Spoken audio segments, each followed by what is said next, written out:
परमवीर चक्र विजेता। डिटेल्स में पार्ट 5। मेजर रामास्वामी परमेश्वरन। श्रीलंका में भारतीय शांति सेना IPKF के ऑपरेशन के दौरान मेजर परमेश्वरन अपनी टुकड़ी के साथ रात में गश्त से लौट रहे थे।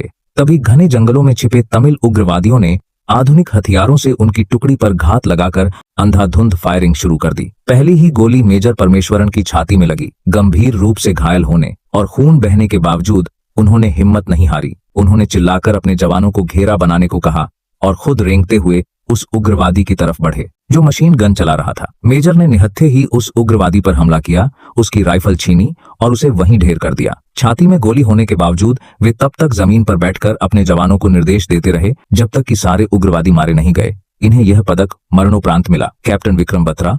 कारगिल युद्ध के सबसे बड़े नायकों में से एक कैप्टन विक्रम बत्रा का कोड नेम शेरशाह था। उन्हें कारगिल की सबसे कठिन और रणनीतिक रूप से महत्वपूर्ण चोटी पॉइंट 5140 को मुक्त कराने का जिम्मा मिला था। उन्होंने रात के अंधेरे में खड़ी चट्टान पर चढ़कर दुश्मनों पर अचानक हमला किया और आमने सामने की लड़ाई में 3 पाकिस्तानी सैनिकों को मार गिराया। इस जीत के बाद उनका विजय उद्घोष था, ये दिल मांगे मोर।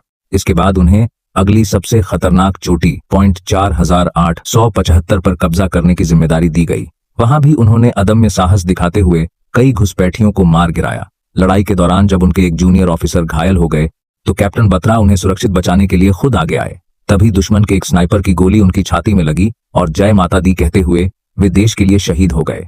इन्हें यह पदक मरणोपरांत मिला। लेफ्टिनेंट मनोज कुमार पांडे। बटालिक सेक्टर की खालूबार चोटी पर दुश्मनों ने कई बंकर बना रखे थे जहां से भारतीय सेना की रसद लाइन पर हमला हो रहा था। लेफ्टिनेंट मनोज कुमार पांडे को अपनी प्लेटून के साथ उन बंकरों को नष्ट करने का आदेश मिला। जैसे ही वे आगे बढ़े दुश्मन की भारी गोलाबारी शुरू हो गई।